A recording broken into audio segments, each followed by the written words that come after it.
Halo, kembali lagi di Ngecai, ngedengerin cerita Anak Kaiseri. Jadi teman-teman, kita kedatangan tamu jauh. Dari mana, Kel? Jauh banget pokoknya. Dari mana itu? Negara yang dulu punya banyak sejarah perang. Oh, negaranya Thomas Muller, ya Nah, kan? itu dia, teman-teman. Ahmad Hitler. Oh beda. Beda.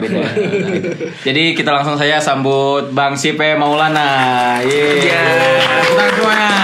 Tangan semuanya. Oke Bang, boleh diperkenalkan dulu dikit. Bang Sipe ini dari angkatan berapa? Di Kaiserinya. Oke. Gimana? Asal di Indonya gimana? Oke, sebelumnya perkenalkan, namaku Syifa Maulana Ilham Pangestu. Tahun kedatangan 2019. 2019. Insya Allah tahun terakhir ya, doain aja. Ini lagi. Insya Allah. Lagi, Amin. Apa namanya? Garap skripsi, doakan biar lancar lah ya. Amin. Di Indonya dari Jawa Tengah, dari Purbalingga gitu. Gitu. Bang Sipe udah skripsi nih Kel? Kita kapan Kel? Masih lama. Iya. Ini kan kita lagi magang. Lagi magang ya? Iya. BTW ini podcast kemarin gue sempat podcast sama Ardi tapi cancel jadi diganti sama dia. Iya. Jadi gimana Kel? Sehat? Sehat alhamdulillah. Udah lama gak depan mic nih. Udah lama gak dapet mic ya? Nervous sedikit gak apa-apa lah ya? Saya depan mic-nya mau adzan nih. Mau azan ya? Masya Allah banget itu. Marbot masjid bawah. Oke langsung aja ke pertanyaan pertama Bang Sipe. Apa aja sih persiapan yang harus disiapin kalau kita mau ngelulus Erasmus gitu? Oke. Ini buat yang belum tahu ya, ini aku juga baru balik habis selesai melakukan program Erasmus. Jadi untuk pertanyaannya tadi, apa aja yang perlu disiapkan? Tentu saja yang paling penting itu nilai. Karena tapi sorry Bang, motong. Pengen nanya dulu Bang, Erasmus tuh apa sih, bisa ngejelasin nggak ke teman-teman? Secara umumnya aja gitu. Secara umumnya Erasmus itu adalah program pertukaran pelajar ataupun program magang yang diadakan oleh Uni Eropa gitu, ke univ-univ di Eropa dan bahkan ada di beberapa di Asia termasuk Jordan gitu. Termasuk di Jordan. Iya. Di Nunukan nggak ada Bang? Waduh. Nggak ada. Nunukan emang Uni Eropa. Nunukan N-nya Norwegia. Itu dia guys. Masih nyambung tuh. Masih masuk. Saudara jauh. Jauh banget tapi. Jauh banget tapi benar. Lanjut. Ke syarat ya yang perlu disiapkan, yang pertama nilai nih. Karena tanpa dipungkiri kita kalau mau ikut beasiswa Erasmus ya, karena nanti kebanyakan dapat beasiswa itu kita bersaing dengan teman-teman satu jurusan yang ngambil di univ yang sama atau di tempat yang sama gitu. Itu pertama. Yang kedua, selain dari sisi akademis tentu juga dari sisi materi. Tapi untuk materi juga sebenarnya tergantung ini sih ya, tergantung negara tujuannya. Kayak misalnya kalau aku sendiri kemarin kan ke Jerman. Untuk dari beasiswa aja nih nggak nutup untuk kebutuhan hidup, untuk syarat visa itu nggak nutup. Makanya ya adalah yang ditombokin gitu. Adalah. Itu. Nah itu abang buat Erasmusnya sendiri ke negara mana bang? Kalau boleh tahu? Kan baru ngomong tadi Jerman. Oh ke Jerman. Iya. Selain itu ada lagi nggak bang negara yang dituju gitu? Kalau kuliahnya sendiri untuk program pertukaran pelajarnya sendiri itu di Jerman. Iya. Cuman ya kan namanya Jalan-jalan mah ada kali ya. anak kabupaten Kabupaten. dilempar ke Eropa ya sayang kalau nggak jalan-jalan gitu kan. Bener. Kemarin alhamdulillah kita ngunjungin karena yang dari Kaiseri ini kita orang Indo berempat ya. Berempat. Iya, kita jalan-jalan ke Denmark, ke Belanda, ke Perancis sama ke Belgia. Ya alhamdulillah lah. Alhamdulillah. Menurut abang nih, kalau ngerating abang di negara yang abang kunjungin, abang rating dah satu-satu dari Jerman, terus Belanda, Belgia, Denmark, sama satu lagi Prancis. Oke, coba di rating dulu sama habis itu abang nyebutin pengalamannya gitu. Oke. Kalau ratingnya, kalau dari sebenarnya tergantung niat ya. Apa sih yang kita cari di negara tersebut? Kalau misalnya yang kita cari duit, yang paling bagus sih menurutku Denmark. Karena satu, dia itu negara Schengen tapi mata uangnya itu nggak pakai euro. Jadi dia pakai kron sendiri. Jadi kalau kita Danish kron itu kalau kita kerja di sana karena memang mata uangnya lebih tinggi, otomatis gaji kita juga akan lebih tinggi walaupun ya memang biaya hidupnya juga tinggi kayak gitu. Itu pertama paling tinggi tuh. Itu Denmark. Yang kedua Jerman. Dengan catatan Jerman Timur. Jerman Timur. Beda soalnya ya. Aku udah ngunjungin dua-duanya nih. Jerman Timur, Jerman Barat. Timur udah, Jerman Barat udah.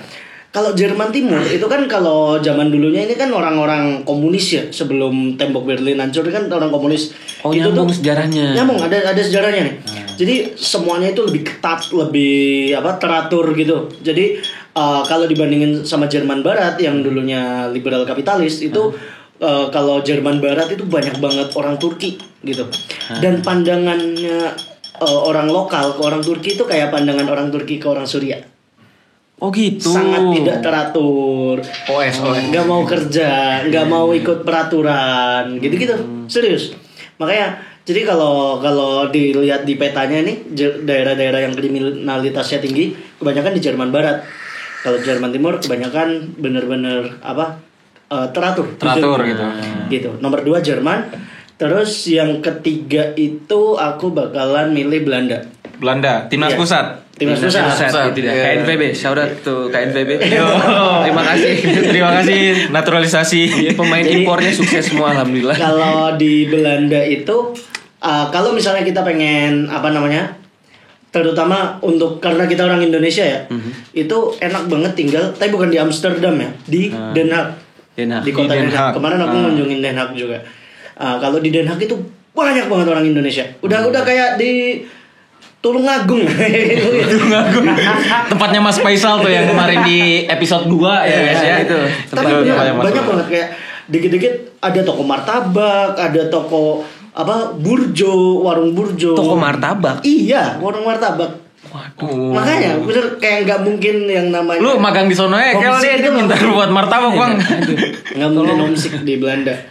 Terus abis Belanda itu ada Belgia dulu, baru Prancis. Itu untuk ratingnya. Terus kalau pengalaman ya, ketika jalan-jalan ya banyak lah yang udah dilakuin. Kayak misalnya, nih boleh nggak nih sambil nunjukin foto? Boleh bang. Biar ada buktinya. Nih orang dongeng doang nih, nggak ada buktinya. Gitu. Bentar bang, gue mau nanya. Itu kan tadi lu bilang Belgia dulu baru Prancis. Oke. Nah, notabene kan biasanya orang lebih milih Prancis kan karena emang Paris atau segala macam isinya lah. Nah, abang kenapa milih Belgia dulu baru Prancis? Karena boleh tahu nggak bang? Prancis itu banyak banget yang namanya imigran dari Afrika. Gitu. Alhamdulillahnya kemarin itu kita datang ke sana itu pas lagi Olimpiade. Jadi kalau dilihat ini foto-fotonya ini kayak misalnya nih di Arc de Triomphe, sebentar tunjukin ya. Di Arc de Triomphe-nya ini ada lambang Paralimpik karena persiapan buat Paralimpik. Paralimpik tuh ini Olimpik buat orang-orang disabilitas. Oke, paham. Bentar mar, ini mah yang kayak di Kediri. Benar, yang kayak di Kediri. Gumul. Ini, sebentar. Ini kelihatan nggak ada lambang ini juga nih? Kayak di Pare ya. Itu mereka yang ngikutin kita atau kita yang ngikutin mereka tuh yang di Simpang Gumul? Kalau duluan Majapahit. Benar. Kelihatan gini, ada lambang Olimpiadnya nih. Oh iya, kelihatan. Lah bukannya lagi banjir, Bang? Enggak, alhamdulillah enggak. Enggak kan soalnya lagi banjir itu yang film apa? Under Paris. Kalau lu nonton, Bang, beda itu. Itu beda hiu itu hiu. Terus itu di Paris. Itulah. Jadi kemarin aku datang pas Olimpiade. Memang sih kalau ketika namanya Olimpiade ya event dunia itu kan kotanya disetting biar gimana caranya kelihatannya bagus gitu kan. Orang-orang mohon maaf ya. Orang-orang Afrika yang imigran Afrika yang notabene katanya banyak jadi pencopet, banyak jadi jambret. Enggak, jambret sama copet banyak kan. Banyak scam lah ya di sana. Scam itu dipekerjakan jadi LO waktu itu. Jadi apa? LO.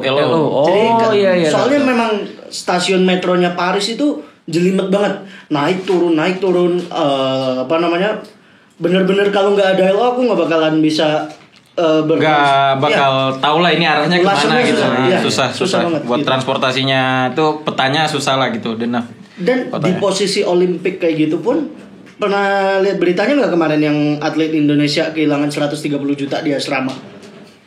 Di asrama Olimpiade itu ada miliar apa juta? Ya itulah. Milik, wah banyak banget bang. Ya, banyak lah. Itu diapain anjir? Di Maling. Di Maling. Ya Allah. Di apa Olympic Village-nya, di Olympic Village-nya. Di asramanya gitu Di ya. asramanya. Di yurtnya. Iya. Lu bayangin lu datang ke Olimpik cuma buat di Maling doang, Kel. Enggak, maksudnya lu bayangin deh. Lu jadi atlet gitu kan, ditaruh di yurt. Di Maling. Duitnya di Iya Maling. sebenarnya yang beda jauh juga. Asian Games kemarin ditaruh di Wisma Atlet juga. Iya, Sulit iya. juga itu. Juga. Cuma kagak ada maling bang di Asian Games mah. Iya sih, bener-bener. Itu Guben League kemana sih? Namanya yurt kan pasti ada Guben League ya. Aduh, Guben League nih. Tapi pas itu orang-orang dalam lagi. Iya sih pasti. Pasti. Heeh. Kemungkinan ya. Kemungkinan. Dan kemarin tuh aku ketemu ini loh. Gracia Poli. Tahu nggak atlet?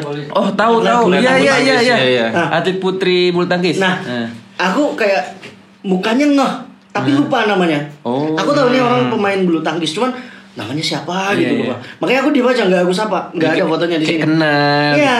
Carilah TikTok PBSI.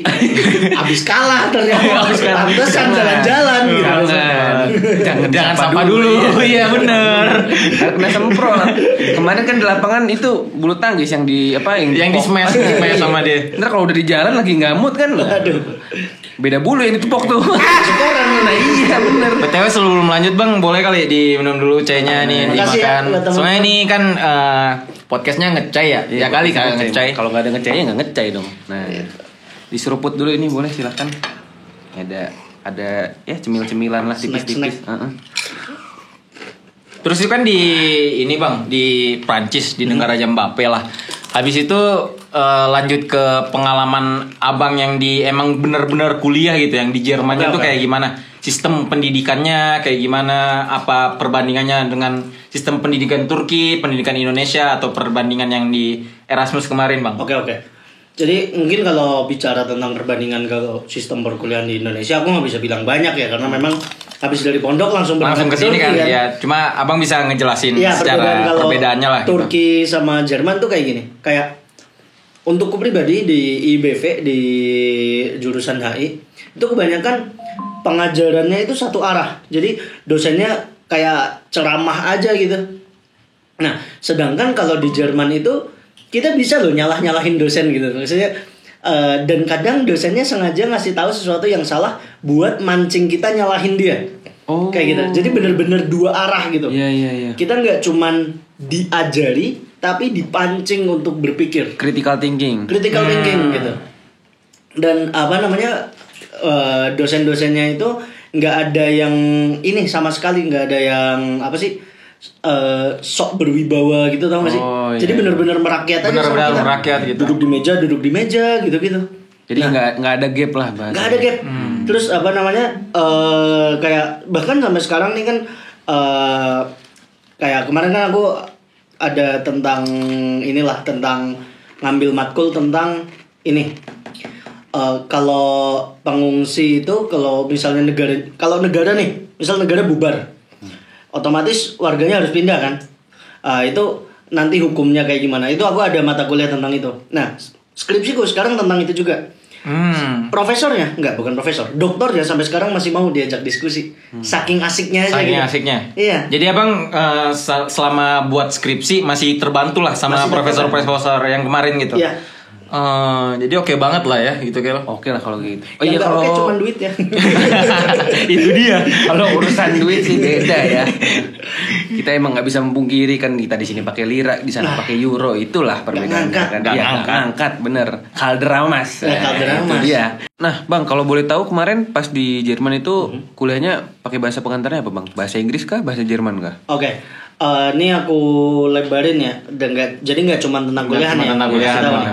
Jadi aku itu ketika Erasmus kemarin ngomong bahasa Jerman itu hanya ke orang-orang non Jerman, ke orang Vietnam, ke orang Kurdi, ke orang nggak, kalau ke OT ya pakai Turce lah OT ya. lah. Turce lah. Ngapain pakai bahasa Itu baru pakai bahasa Jerman. Tapi kalau sama orang Jermannya sendiri itu pakai bahasa Inggris. Semuanya, mau tukang sapu, mau apa sih, kasir di di supermarket itu semuanya bisa bahasa Inggris gitu. Oh iya. Jadi enak banget. Jadi buat teman-teman yang udah bisa bahasa Inggris, kalau bingung ntar aku di sana gimana, nggak tahu bahasa Jerman, nggak tahu bahasa Prancis, pasti bisa hidup. Aduh. Santai aja bang. Santai bang. Jangan marah-marah bang. Santai, terlalu bersemangat. Aduh. Pasti bisa hidup. Gitu. Jadi wah enak lah pokoknya. Aman gitu. Aman lah ya. Pakai bahasa Inggris juga udah aman banget tinggal di Jerman gitu. Benar. Berarti in general mereka tuh secara bahasa asing ya, maksudnya dalam pengetahuan bahasa asing mereka well educated lah. Benar. Kan memang integrated di European Union itu kan. Oh iya sih. Makanya. Pantesan. Kan kadang soalnya kalau di Turki ini kan apalagi misalnya yang emang baru-baru datang gitu, anak baru kan. Ya mereka kan cuma bisanya Inggris lah ya minimal. Iya. Enggak kayak gini Mar, kayak gue punya pengalaman pas emang baru datang tuh. Kayak 2 bulan pertama, 3 bulan pertama lah praktek sama orang Turki langsung gitu kan. Ya udah gue tuh ngomong apa yang gue bisa dan pakai bahasa apa tuh? Turki. Bahasa Tarzan. Iya, pakai bukan bahasa Tarzan dong. Biasanya kan kalau nggak kan pakai bahasa tubuh. Enggak dong. Bahasa tubuh. Enggak pakai bahasa Turki beneran, Bang. Terus ya udah orang Turki aja ini bukannya emang ngebalas pakai bahasa Turki juga, cuma dia malah balas pakai bahasa Inggris. Oh gitu. Padahal gue tuh tahu dia tuh ngerti gitu maksudnya. Jadi dia kayak nggak ngehargain usaha gue buat praktek gitu. Tapi perasaan gue bukan perasaan tapi setahu gue emang orang Turki kan bahasa Inggrisnya nggak terlalu Kel. Iya sih. Tapi kenapa bisa ngebalas lu pakai bahasa Inggris? Dia malah kayak berusaha buat ngeberasa buat bisa ngejawab lu gitu. Iya, buat ngejawab gue pakai bahasa Inggris gitu. Jadi bukannya pakai bahasa Turki, dia malah pakai bahasa Inggris. Nah, itu kejadian juga nggak Bang di Jerman. Misalnya lagi ngomong bahasa Inggris gitu. Terus lagi ngomong bahasa Jerman misalnya sama orang Jerman, terus dia kayak, udah lu nggak usah, udah lu ngomong bahasa Inggris aja gitu. Sebenarnya gini ya. Itu tuh kalau menurut observasiku kemarin di sana, karena aku kemarin main ke Jerman Barat juga, tahu DZ kan? Tahu. DZ ini punya teman yang kuliah di Jerman Barat. Kita nginep di rumahnya untuk belanja dia ngomong gitu. Jadi kalau misalnya aku yang ngomong, kelihatan nih, ini orang Deutsch-nya nggak terlalu bagus nih, bahasa Jermannya nggak terlalu bagus, dibalas pakai bahasa Inggris. Tapi temennya DZ yang udah lama di sana ini kan, yang udah emang kuliah di Jerman, di Jerman dari SMA. Dari SMA. Dari SMA di sana. Itu memang udah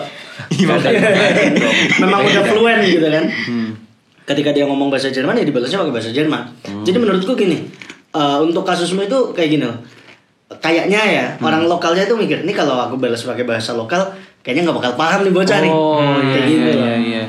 Jadi kayak gitu, bukan yang bukan gara-gara nggak mau atau apa gitu. Biar mempersingkat aja, biar nggak jelimet gitu kan. Gitu. Intinya mungkin niat dia emang baik lah gitu. Iya benar-benar. Berarti abang bisa juga bahasa Jerman dikit-dikit. Ambition. Tapi dia pernah belajar bahasa Jerman bang. Iya pernah. Dikit. Di mana Göttingen? Apa? Di mana belajar? Ya di Indo kemarin. Soalnya aku sebelum kesini emang pengen ke Jerman. Ceritain dong Kel. Jangan ntar beda ceritain dikit. Enggak, ceritain dikit lah. Secara general lah. Kenapa lu bisa terjebak ke sini? Sebenarnya lu pengen ke Jerman kan? Pakai bahasa Jerman. Pakai bahasa Jerman. Ceritain dikit-dikit nih. Mikael pengen ceritain pengalaman dia kenapa dulu pengen ke Jerman tapi nggak jadi ya guys ya. Jangan.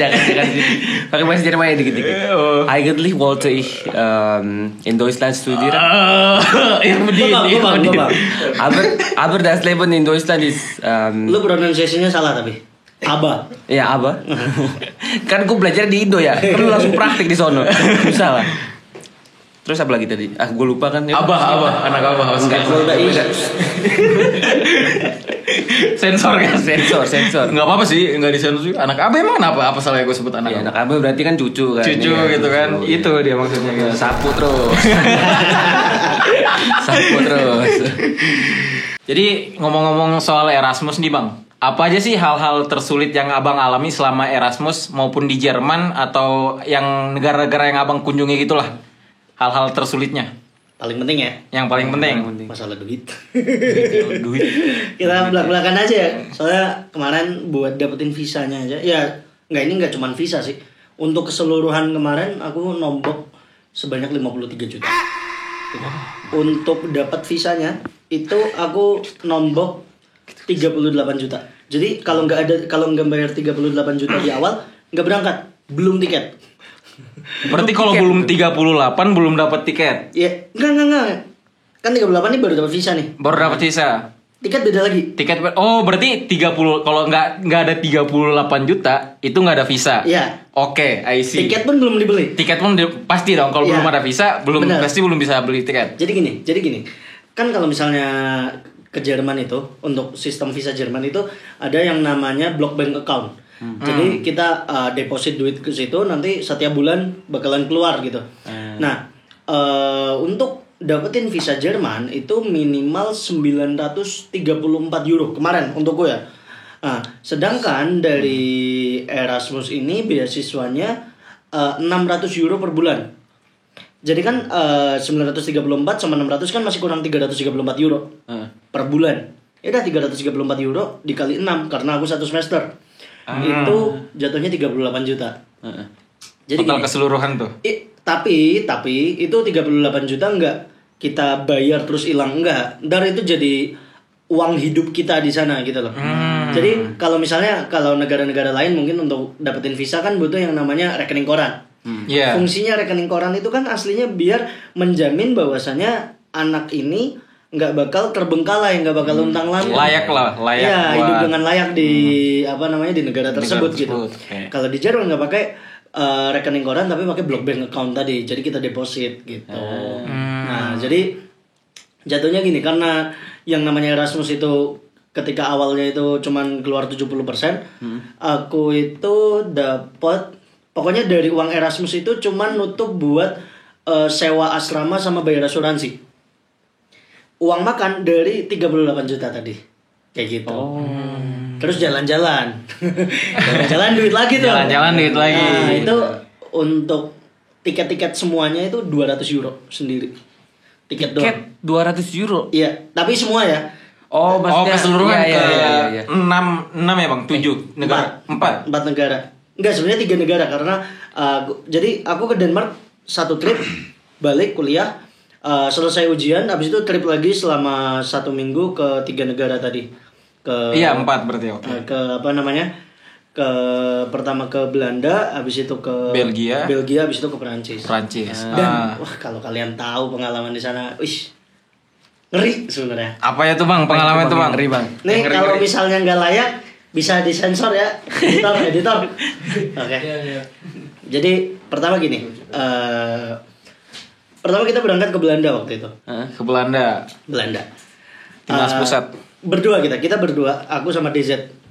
Kita jalan-jalan bareng ke Belanda itu, dan ibunya DZ itu ketika dia masih kerja di perusahaan itu pernah trip ke Eropa.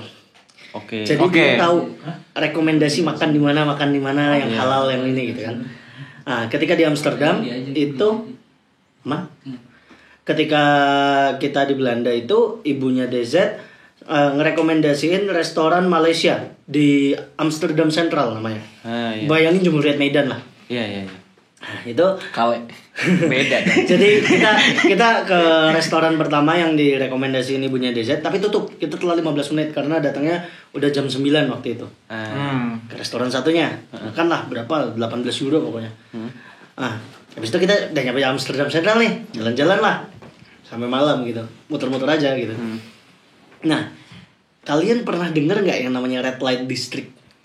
Waduh. Kalau ini Apa sensor ya. itu? Waduh. Jadi jendela-jendela gitu ya. nggak ditit gitu ya. Ntar apa namanya? Jadi yang namanya Red Light District itu. Jadi Red Light District itu seperti ini. Dari zaman abad pertengahan, zaman kerajaan-kerajaan dulu. Kalau misalnya orang Zaman Sultan Mehmed Bes. wah kejauhan. Masih lebih jauh lagi. Oh, masih jauh lagi. Lebih jauh lagi. Oh, gua Abad kira pertengahan. itu udah jauh. Itu udah jauh tapi ada yang Lebih jauh lagi ya. Nah, zaman dulu kalau misalnya orang ini untuk usaha prostitusi Ya. itu pajaknya beda gitu. Dan orang-orang yang mau bikin usaha prostitusi ini diwajibkan sama rajanya, itu kan Belanda kerajaan kan. Iya. Itu diwajibkan naruh lampu warna merah di depan tokonya. Gitu. Untuk menandakan Kalau misalnya nggak pasang lampu warna merah dan ternyata dia menjalankan usaha prostitusi, kena hukuman dari raja. Itu regulasinya. Regulasinya kayak gitu dari zaman abad pertengahan. Nah, Tapi di Indo banyak tuh bendera-bendera merah. Waduh. bukan saya ya. Kan banyak bendera merah, Bang. Nah, itu PSM konservis. PSM nih di Makassar nih ya. Iya. PSM kan merah kita kan. Sapu lagi. Ewako. Sapu lagi. Udah yuk. Oke, lanjut Kita ke Belanda yuk. Lanjut kita ke Belanda dari Makassar ke Belanda. Belanda ya. Apa namanya kemarin jadi gitu kembali ke waktu aku jalan-jalan. Nah ternyata di Amsterdam Central banyak banget dan kita nggak expect sebenarnya karena seperti yang aku bilang tadi niatnya nyari makan yang di rekomendasiin Yang di restoran Malaysia itu. Nah untuk orang kabupaten ya orang kabupaten pertama lihat kayak gitu kan benar-benar tercengang gitu kan. Wah. Apa ini? Nggak bayangin gini etalase kaca kayak di mall-mall, bayangin etalase kaca itu disekat 1 meter kali 1 meter, 1 kali 1 banyak gitu. Dan Berarti kayak di akuarium gitu. Enggak. toko-toko baju de facto gitu-gitu. Akuarium jualan cupang anjing enggak. Akuarium kel kan kaca. Maksudnya kayak gitu. Etalase toko. Etalase bukan akuarium, Mar. Bukan akuarium. Nah, bayangin gitu ya. 1 kali 1. Ya iya beda. Masih aja ini belum selesai. Oh iya lanjut. Apa namanya? Etalase 1 kali 1. Tapi depannya ini pintu. Jadi ada engselnya bisa dibuka. Oh. Pintu kaca, belakangnya pintu kayu gitu. Di dalam 1 kali 1 ini, bilik-bilik ini, cewek cuman pakai pakaian dalam. Banyak banget itu. Dan ada yang di lantai 2, ada yang lantai 1 gitu-gitu. Nah, miris ya mungkin ya. Kayak aku mikir kayak, wih parah banget sih sekularisme sampai masuk kayak gini. Di bekas gereja tua gitu udah dialihfungsikan, gerejanya jadi apartemen biasa, tapi di sekelilingnya ini kayak 1 blok itu udah itu red light district semua itu sebanyak itu. Tapi belak-belakan aja ya, tapi kalau perlu disensor ya. Karena aku udah bilang kalau di Eropa Barat ini kebanyakan imigran dari Afrika kan. Iya. Jadi ya lebih mudah untuk fokus ke perjalanan gitu kan. Tidak melirik gitu ya. Iya. Nah, itu di Belanda. Ada lagi nih di Belgia nih, aku tunjukin dulu nih. Ini ada fotonya tadi. Bentar. Oh, pantas lu nyaraninnya Belgia dulu ya. Itu dia. Kenapa? Ternyata itu alasannya guys. Ternyata lebih ngeri lagi dari Belanda. Lagi bener. Cukup tahu. Cukup tahu. Bentar. Ini nah ini di udah diganti. Udah. Oke. Jadi nih ini yang di foto ini Jam. Benar. Benar, nggak salah. salah. Tapi bangunan ini adalah bangunan namanya Gare du Nord. Gare itu artinya stasiun, du Nord itu artinya utara, artinya stasiun utara. Umumnya kalau walaupun judulnya cuma Gare atau judulnya cuma stasiun, di situ juga jadi hubnya Flixbus. Flixbus itu kan bis antar negara gitu kan. Iya, Bang. Nah, pas yang waktu itu si Gare du Nord ini lagi direnovasi. Jadinya kita berhentinya pindah jadi di depan hotel gitulah. Ketika siang hari kita nyampe, kita jalan-jalan ini, kita lewatnya bagian selatan dari stasiun ini. Oke, ini penting nih. Kata kuncinya di selatan. Di selatan. Oke. Jalan-jalan sampai malam itu kita di Brussel waktu itu jalan-jalan. Malamnya itu kan nggak ada WC umum ya di sana. Pengen buang air. Bingung lah, cari Google. Ada di Gare du Nord ini katanya ada WC-nya. Tapi arahnya lebih dekat lewat utara. Kita lewat lah situ. Posisi blade buang air gitu kan. Iya. Urgent Parah. Udah kebelet parah nih. Nah, ternyata di bagian utaranya Gare du Nord ini adalah slum. Slum itu kan daerah ekonomi rendah, daerah yang non sewu kriminalitasnya tinggi gitu. Itu setiap 5 menit mobil polisi lewat. Setiap 5 menit. Saking bahayanya di situ. Di mana ada wilayah kriminalitas tinggi, otomatis ada juga yang namanya bisnis prostitusi. Iya, benar. Cuman di sini lebih takut lagi karena kayak banyak banget imigran Afrika yang badannya gede-gede jagain di depan gitu. Kita ngelirik aja nggak berani. Ya curi-curi pandang jelas. Curi-curi pandang adalah ya. Tapi nggak berani ngeliatin, nggak berani. Takutnya kayak, kamu ngeliatin, ayo bayar. Iya. Takut kena scam. Iya. Apalagi posisi kebelet buang air kan. Iya. Gitu. Yaudah itu mah udah gak mikir apa-apa. Udah gak mikir apa-apa gitu. Tapi sejujurnya ya, cakep-cakep. karena yang pelaku bisnisnya ini bukan imigran Afrika, orang-orang lokal gitu. Orang-orang Belgia lokal lah ya. Nah, curi-curi pandang tapi yang ngacir lagi gitu. Iya. Tetap jalan lah, lanjut. Di belokan terakhir sebelum kan kita itu Ke utara. enggak, ini di sebelah utara. Oh, di stasiun, sebelah kan? utara. Kita jalan di belokan terakhir kita dihadang sama 3 orang imigran Afrika. Di Belgia ini bedanya sama negara-negara Eropa Barat yang lain. Di Belgia ini marijuana, ganja ini belum legal. Oh iya. Kita hampir dipaksa beli marijuana. Padahal belum legal. Belum legal. Ah. Takut di scam lagi. Iya. Udah nggak mikir, udah no. Tapi ngapain juga bang beli ganja? Iya kan, itu dia Kan, pikirnya. Umat Nabi Muhammad. Sama kita juga bang. Nah, iya. Pokoknya langsung ngacir aja waktu itu, udah nggak berani ngapa-ngapain, udah nunggu di depan hotel aja, nunggu bis selanjutnya ke Paris gitu. Terus kembali ke Paris ya, kan memang kata orang-orang ya, yang namanya Paris itu kan kumuh, Iya. banyak tikus. Kalau banyak tikusnya afirmasi, aku udah lihat. Oh iya, banyak tikus beneran. Beneran banyak tikus. Soalnya kan Paris tuh di atas sungai gitu Bener. kan, danau. Nggak cuman sungai. Jadi gini, kota Paris dari zaman Romawi dulu, itu kotanya itu sering banget diserbu sama bangsa lain. Dari Roman, dari Norman. Norman itu orang-orang Viking yang belajar bahasa Prancis. Iya. Normandy. Nah, itu memang apa ya? Real estate banget gitu loh. Orang-orang semuanya pengen menguasai Paris. Pengen menguasai Paris. Nah, karena sering diserbu, otomatis banyak juga yang namanya ini korban jiwa kan. Tapi karena kan nggak bisa sembarangan ngubur di luar, soalnya keluar takut diserbu nih. Iya. Gitu kan. Jadinya di Paris itu dibangun yang namanya katakom. Katakom itu kuburan bawah tanah. Nih aku tunjukin ya, bentar. Kuburan bawah tanah. Bener. Bawah. Kan bawah- kuburan emang di bawah tanah bang. Iya.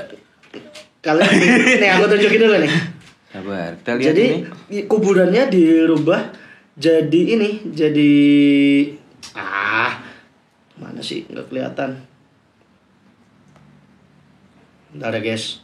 Jadi ini apa namanya? Green aja bang bisa. Sabar lagi digedein. Astagfirullah. Iklan.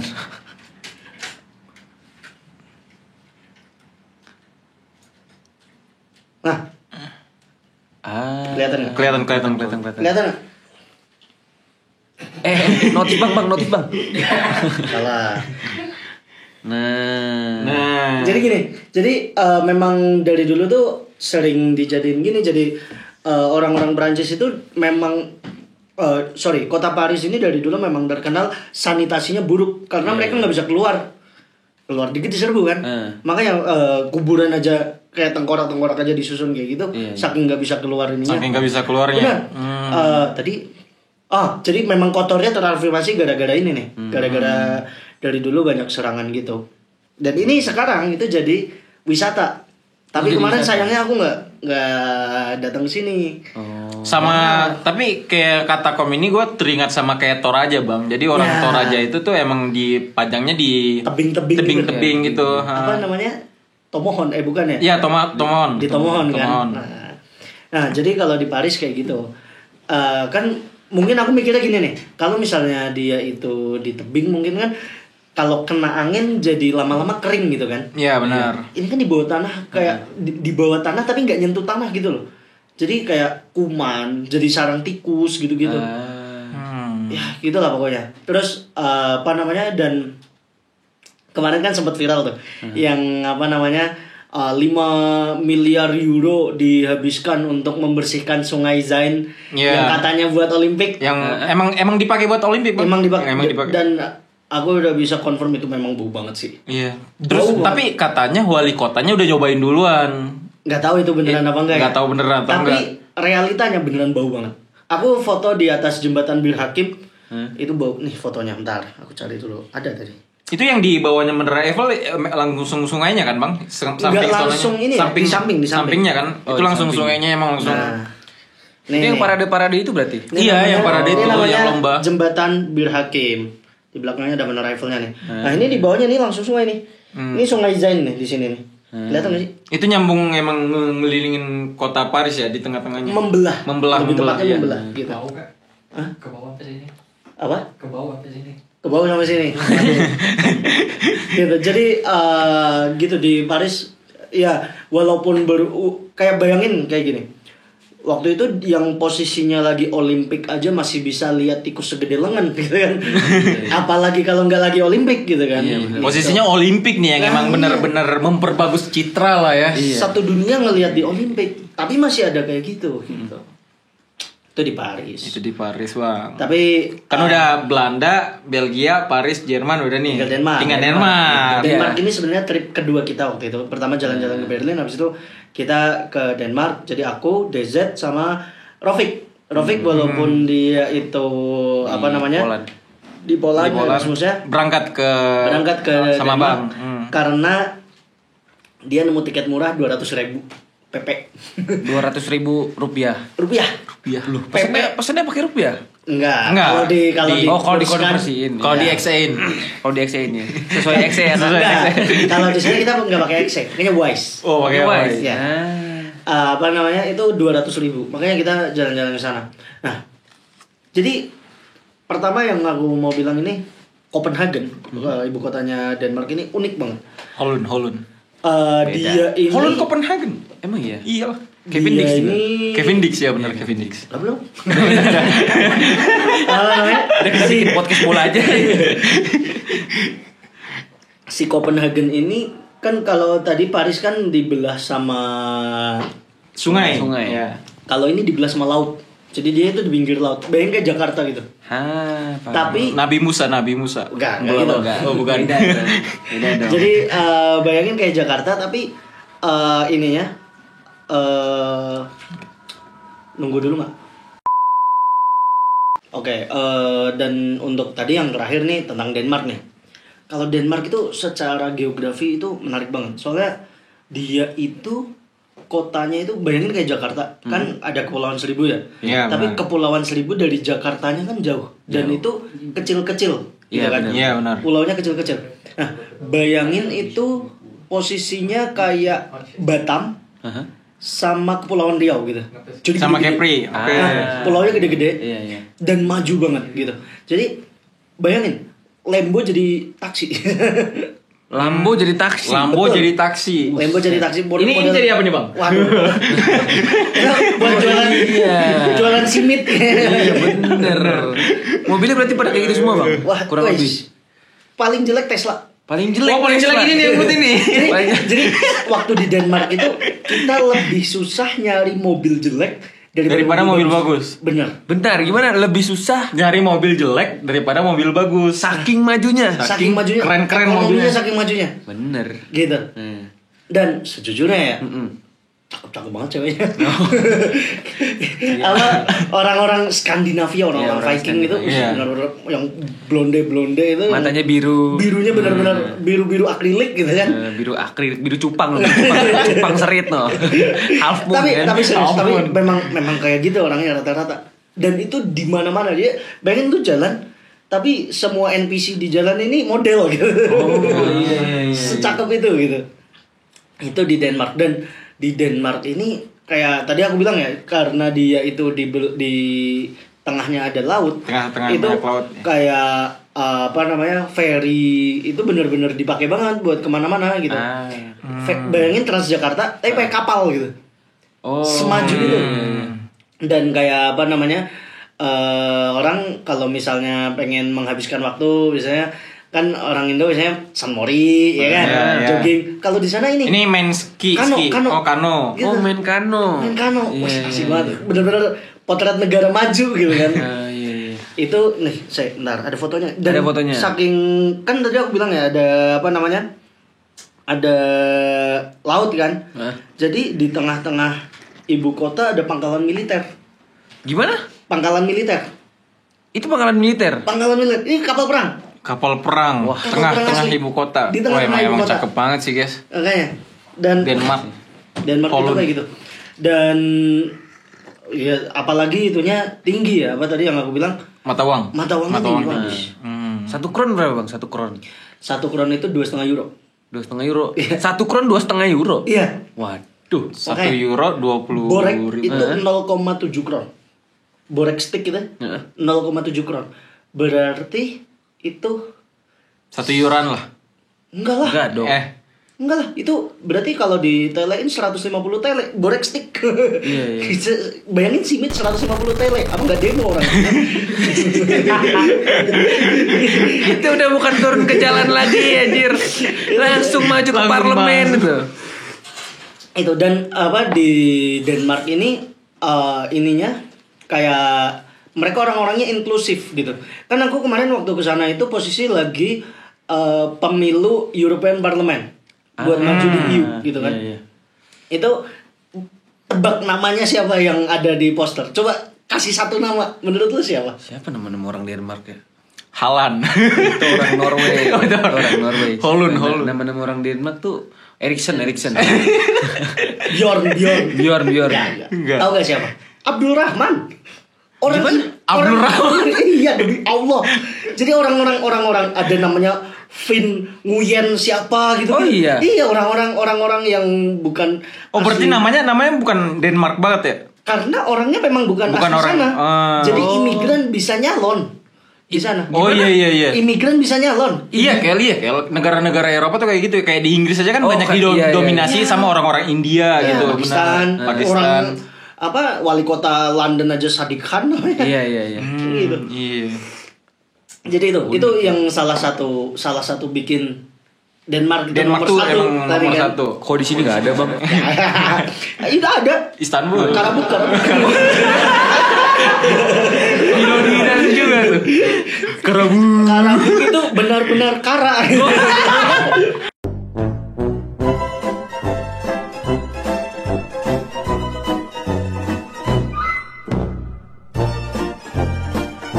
Nih karena durasi juga ya. Oke. Jadi kita mulai masuk ke pertanyaan-pertanyaan terakhir.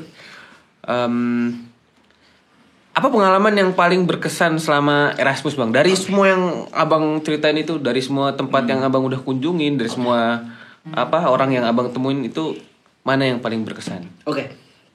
Satu aja bang. Yang Pengalaman paling paling berkesan berkesan banget. Paling berkesan dan kenapanya ya? Iya. Aku paling berkesan itu waktu jalan-jalan ke Den Haag. Ketika di Den Haag itu kayak aku langsung pikiran gini, oh gini loh Indonesia kalau pemimpinnya nggak korup. Tapi jujur aja. Tapi benar-benar kayak walaupun itu, jadi kayak gini. Den Haag itu adalah kota dengan ekspatriat Indonesia terbanyak di dunia. 10.000 lebih. 10.000 lebih itu 10.000. Iya. Banyak Wah, banget. sekampung lebih dong, lebih dari sekampung. Itu beda, itu kalau jadi 20.000 bisa jadi kabupaten itu menurut undang-undang Indonesia itu kan. Oh iya. Nah, itu sebanyak itu dan orang-orangnya itu tetap menjaga nilai-nilai Indonesianya kayak gitu. Permisi apa segala macam. Jadi nggak kayak bener-bener nggak kayak di Eropa gitu. I see. Tapi maju gitu, infrastrukturnya jadi gitu. Jadi aku langsung pikiran gitu. Sebelumnya ketika aku di Indo, aku pikiran kayak gini. Wah, Indonesia ini yang kena orangnya ini. Indonesia kalau orangnya kayak gini nggak bisa maju. Ternyata nggak juga. Memang yang paling penting itu dari kepalanya dulu. Iya. Dari atas pemimpinnya. dulu, dari paling Bener. atas, baru ke bawah-bawahnya. Yang aku dapetin tuh kayak gini. Yang aku pikirin tuh gini. Kalau aku misalnya nanti udah tua, aku punya duit. Kalau aku bisa milih pengen tinggal di mana, aku pengen tinggal di Den Haag gitu. Di satu sisi infrastrukturnya maju, di sisi lain aku tetap bisa mendidik anak-anakku dengan nilai-nilai keindonesiaan, sopan santun, jujur, kayak gitu-gitu. Itu benar-benar memungkinkan banget gitu. Jadi buat teman-teman yang udah muak tinggal di Indonesia, Bisa ke Den Haag. Den Haag bisa jadi Bisa opsi. jadi rekomendasi lah gitu. Betul. Itu guys, catat guys. Catat guys. Oke, jadi kita udah di penghujung podcast lah ya. Nggak terasa ya udah. Nggak terasa hampir udah sejam nih. hampir sejam. Jadi terakhir nih Bang Sipen nih, pesan dan kesan buat anak-anak PPI Kayseri dan buat penonton, gimana sih cara biar seperti Abang, biar bisa Erasmus gitu, biar bisa dapat pengalaman-pengalaman seru juga. Oke. Pertama, jangan takut mencoba. Itu paling penting. Karena kebanyakan orang nih minder duluan kayak gitu. Wah, aku ininya nggak pintar, ininya nggak bisa kuliahnya nggak ini. Loh, kalau misalnya kamu enggak pertama tuh gini, kita harus berani bermimpi dulu. Iya benar. Misal mimpiku, misalnya aku pengen Erasmus, udah jelas nih. Kalau misalnya kita nggak gerak untuk mempersiapkan diri, misalnya untuk Erasmus tadi, berarti kita belum sekepengen itu, paham gak sih maksudnya? Ah iya. Kalau kita benar-benar udah bertekad, udah benar-benar pengen Udah banget, niatnya emang udah kuat banget iya, lah. pasti kita bakalan bangun. Oh, aku kurang di bahasa Inggris, ya belajar bahasa Inggris. Oh, aku kurang di nilai di Gano, ya perbaiki lagi nilainya, kan kayak gitu kan. Dan kalau misalnya ngomong aku pengen Erasmus, aku pengen A B C, tapi nggak melakukan apapun untuk mempersiapkannya, berarti kepengennya itu omong Masih doang. masih kurang. Omong gitu. doang, Iya. gitu kan. Niatnya masih setengah-setengah gitu. Benar gitu. Nah. Kalau misalnya kamu benar-benar pengen sesuatu, buktikan. Kayak gitu. Gitu dia, guys. Bangkit dan persiapkan. Gitu, Bro. Itu aja mungkin. Gitu aja. Oke, terima kasih buat Bang Sipe. Tepuk tangan Tangan dulu dulu semuanya. Luar biasa sekali. Luar biasa sekali. Jadi gitulah Bang. Terima kasih udah mampir di podcast Ngecai. Terima kasih juga udah ngundang. Oke. Ini podcast ini walaupun emang Sederhana. sederhana tapi hawanya Eropa ya. Hawanya Eropa ya guys. Karena memang bintang tamunya jauh-jauh gitu. jauh-jauh dari Jerman. Ausland. Iya. Ausland. Oke guys, jadi terima kasih semuanya. Jangan lupa like, comment, dan subscribe.